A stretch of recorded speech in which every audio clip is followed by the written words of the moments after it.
think I had my blower. 16 zips in the cell, 2,500. Hiya, welcome back to the channel. So, we are in a BMW E46 and I don't know how well that's picking up on camera, but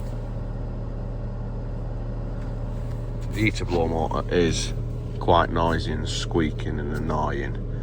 It's not actually as bad now as what it usually is.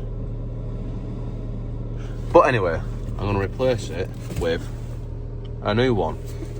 And anyone who's got a BMW E46 and has bought parts for a BMW E46 probably knows by the wrapping where this has come from. Yes. And so, after an intense game of pass the parcel with myself, which I've won, we now have a new blower motor. And like I said, this is from Jupp. If you need anything for an E46, he's probably the first person you should go to, really. He's got everything. German car spares, Kent. But this goes under here, so I need to strip all this shit off to install that in there.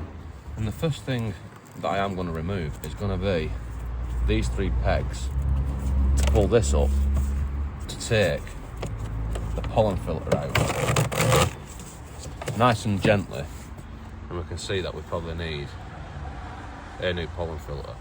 And then next I'm just going to gently and lovingly pull these rubbers off.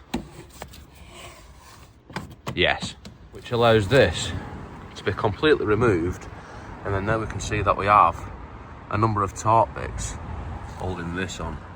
So we want to get rid of that bit.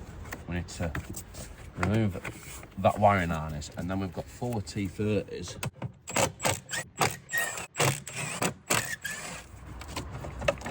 And then this, once you have these removed, should just come out like that.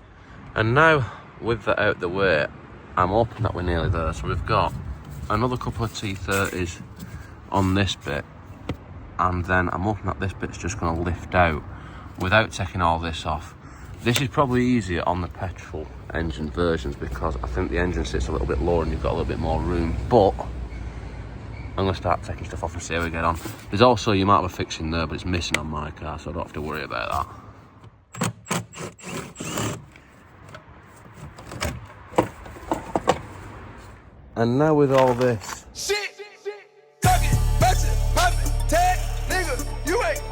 removed, we can actually see the housing that holds the heater motor.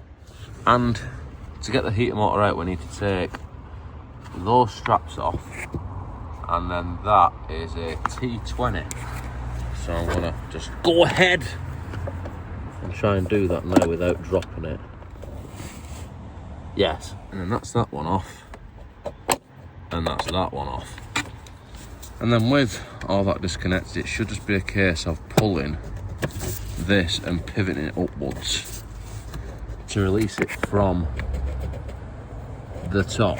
It can be a bit awkward because these things can keep on hooking on this and being in the way. But with more force than what I actually wanted to put into it, I did manage to disconnect it and pull it off.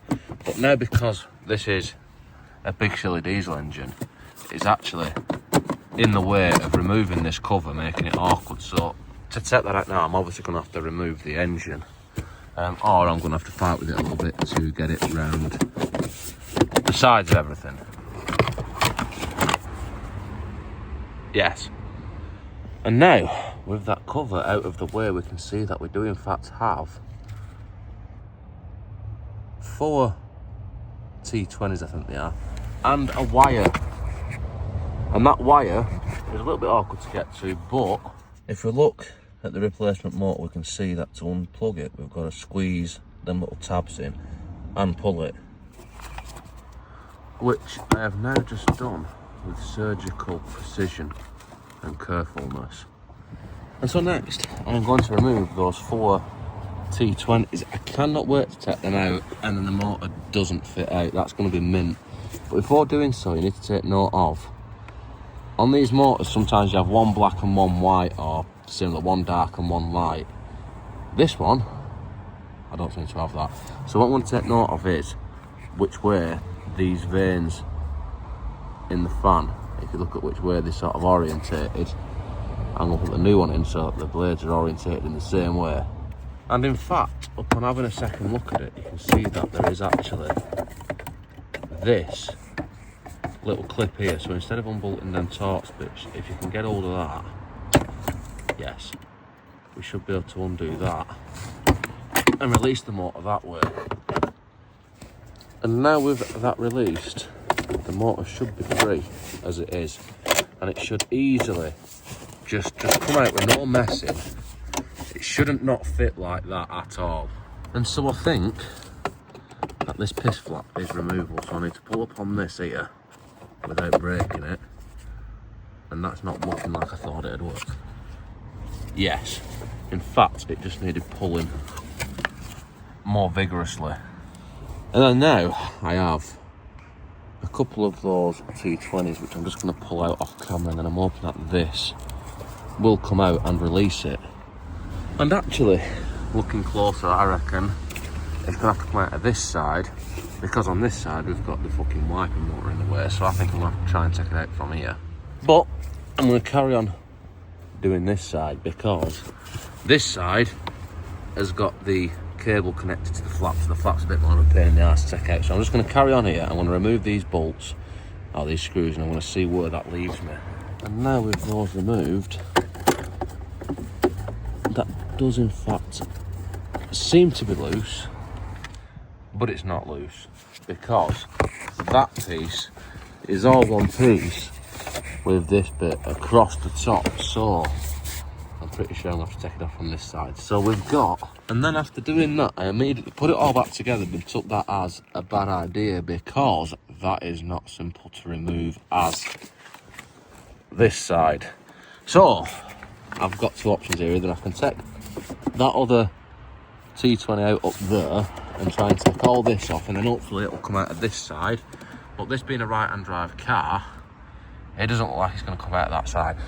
I'm going to actually take this cover off here, which is just, I think it's just them two bolts. It's a while since I've had it off, but I think it's just them two bolts, and I'm going to see what room that gives me. And of course, that didn't really help that much at all. So I removed that little screw that I mentioned, and I'm hoping I can take this out without taking the wiper motor out, because I don't fancy taking the wiper motor out. It's looking like I'm going to have to take the wiper motor out. Yes. And so, to do that, I need to take these wiper arms off, which means removing these, which are 15mm. And then with that removed,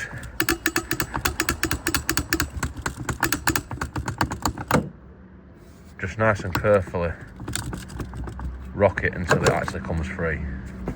And then hopefully with both of those removed, this should just lift off, because it goes into little push fit things there. And we should be able to remove these. These are 24mm.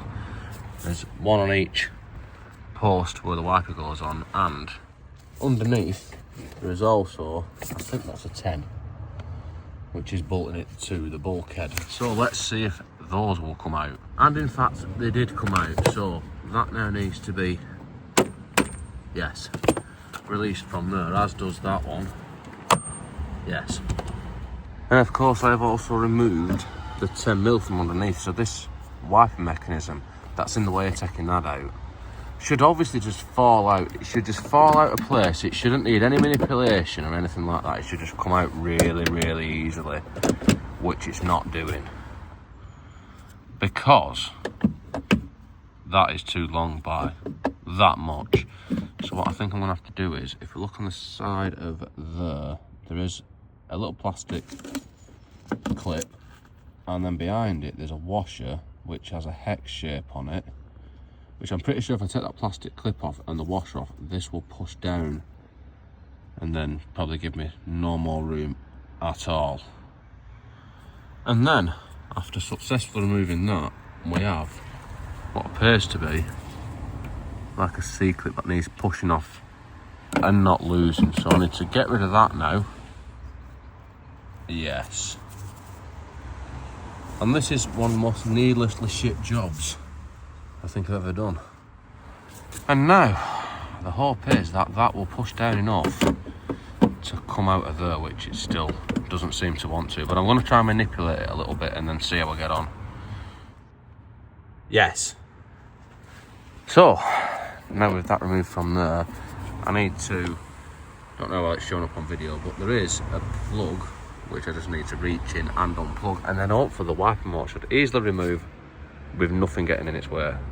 Actually, that did actually fit out easier than I expected it to fit out once I'd done that.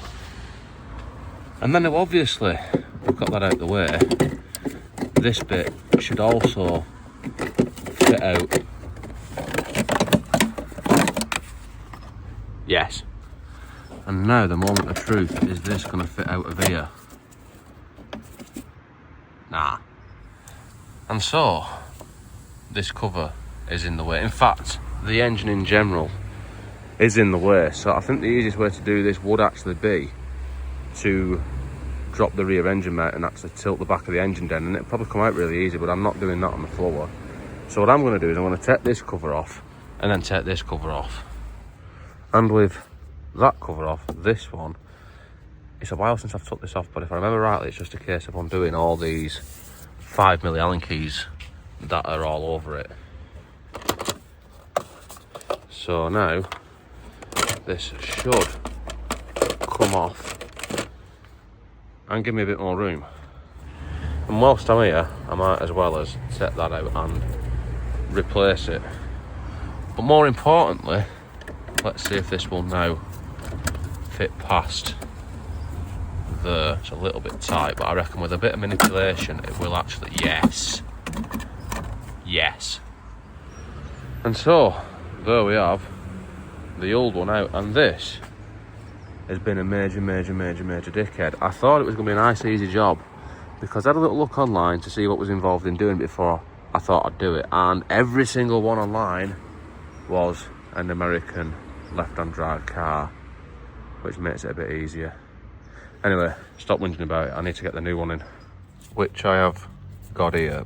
Now there's two ways of doing this. I can either feed this whole lot in and put it in with the 4 bolts, or there is this little clip. Now I'm going to clip it into place. So you see that clip there, it's hooked on the back of this here, and then that might need 2 hands, but I need to lever that off there to release that from there, and then put it back together on that one in the car in the same way. But it's easier to show it on this one. And this is the orientation. So if you look at this, the black one on the left and the white one on the right, but mainly the power socket or the connector, the terminal which goes into the motor, is on the right hand side as you look at it. So now I'm going to struggle with that. Probably not going to be able to film much of it because you're not going to be able to see much of it. And then we've got that in place, and I need to plug that into there, which just pushes into there, and that is the motor actually installed. Now obviously I need to fit everything back onto this, which is going to be pretty much a reversal of the removing of it all. So until I come to something that's interesting or different, I'm just going to get on with it, and then we'll see how we get on. Yes. And obviously, as I said, well, I'm going to put a new air filter in, and the rest of it should go back together quite easy. I'll just show you this though. This isn't actually that many miles, but yes. And then now we are in fact nearly done. I've just got to install this new cabin filter nice and carefully, which there's 2 little lugs that it locates into in there, and then this cover just goes on something like that, and then these just push in and turn. Yes. And now we are complete, and if we turn the fan on, then all we get is wind noise, not a load of squeaking. So that is all. That is complete. Don't forget to like, comment, subscribe, all the usual shit, and see you next time.